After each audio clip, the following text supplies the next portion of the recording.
ഈ നൂറ്റാണ്ടിൻ്റെ കൊടുങ്കാറ്റ് മെലിസ കലിയടങ്ങാതെ കരീബിയൻ മേഖലയിൽ തുടരുന്നു. മേഖലയിലെ വീടുകളും കെട്ടിടങ്ങളും കൊടുങ്കാറ്റ് തകർത്തെറിഞ്ഞു. പ്രദേശങ്ങളെ വെള്ളത്തിൽ മുക്കി. നിരവധി പേർക്ക് ജീവൻ നഷ്ടമായി. ദ്വീപ് രാഷ്ട്രമായ ജമൈക്കയെ തകർത്തെറിഞ്ഞുകൊണ്ടാണ് മെലിസ കൊടുങ്കാറ്റ് കടന്നുപോയത്. നഷ്ടങ്ങളുടെ യഥാർത്ഥ ചിത്രം പുറത്തു വരുന്നതേ ഉള്ളൂ. മേഖലയിലെ ഏറ്റവും നാശകാരിയായ കൊടുങ്കാറ്റായി മെലിസ മാറി. കാറ്റഗറി 5 കൊടുങ്കാറ്റിൽ നിന്ന് കാറ്റഗറി 2 കൊടുങ്കാറ്റായി മെലിസ മാറിയിട്ടുണ്ട്. മെലിസ വലിയ നാശമാണ് ജമൈക്കയിൽ വിതച്ചത്. വീടുകളും കെട്ടിടങ്ങളും തകർന്നടിഞ്ഞു. പ്രദേശങ്ങൾ വെള്ളത്തിനടിയിലായി. മരങ്ങളും വൈദ്യുതി ലൈനുകളും തകർന്നു. റോഡുകൾ ഒഴുകിപ്പോയി.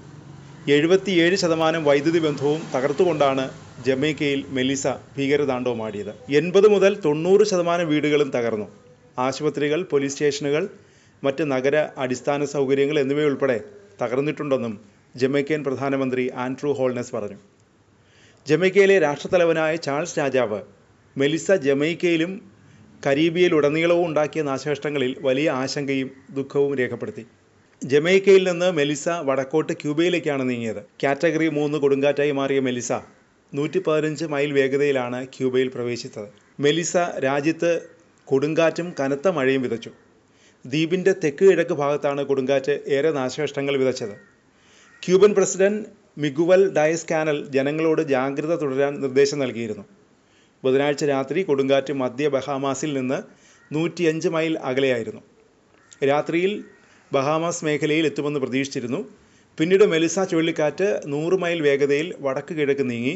സാവധാനത്തിൽ നീങ്ങുന്ന ചുഴലിക്കാറ്റിൻ്റെ വേഗത വരും ദിവസങ്ങളിൽ വർദ്ധിക്കുമെന്നാണ് പ്രതീക്ഷിക്കുന്നത്. ഹെയ്തിയിൽ മഴക്കെടുതിയിൽ 20 പേരാണ് മരിച്ചത്. നദികൾ കരകവിഞ്ഞൊഴുകി. വെള്ളപ്പൊക്കത്തിൽ മരിച്ച 20 പേരിൽ 10 പേർ കുട്ടികളാണ്. ഡൊമിനിക്കൻ റിപ്പബ്ലിക്കുമായി രാജ്യം പങ്കിടുന്ന ഹെയ്തിയിൽ വലിയ വെള്ളപ്പൊക്കവും മണ്ണിടിച്ചിലും ഉണ്ടായി. 3000-ഓളം പേരെ ഷെൽട്ടറുകളിലേക്ക് മാറ്റി. നിരവധി വീടുകളും തകർന്നു. പേമാരിയും വെള്ളപ്പൊക്കവും രാജ്യത്തിൻ്റെ തെക്കൻ മേഖലയിൽ വ്യാപക കൃഷിനാശമുണ്ടാക്കി. ചുഴലിക്കാറ്റിൻ്റെ വ്യാപ്തി വിലയിരുത്താൻ US ജമൈക്കയിലേക്ക് ഒരു ദുരന്ത നിവാരണ സംഘത്തെ അയക്കും. ഹെയ്തിയിൽ നിന്നും ബഹാമാസിൽ നിന്നും സഹായത്തിനായി അഭ്യർത്ഥനകൾ ലഭിച്ചതായി മുതിർന്ന US ഉദ്യോഗസ്ഥർ പറഞ്ഞു.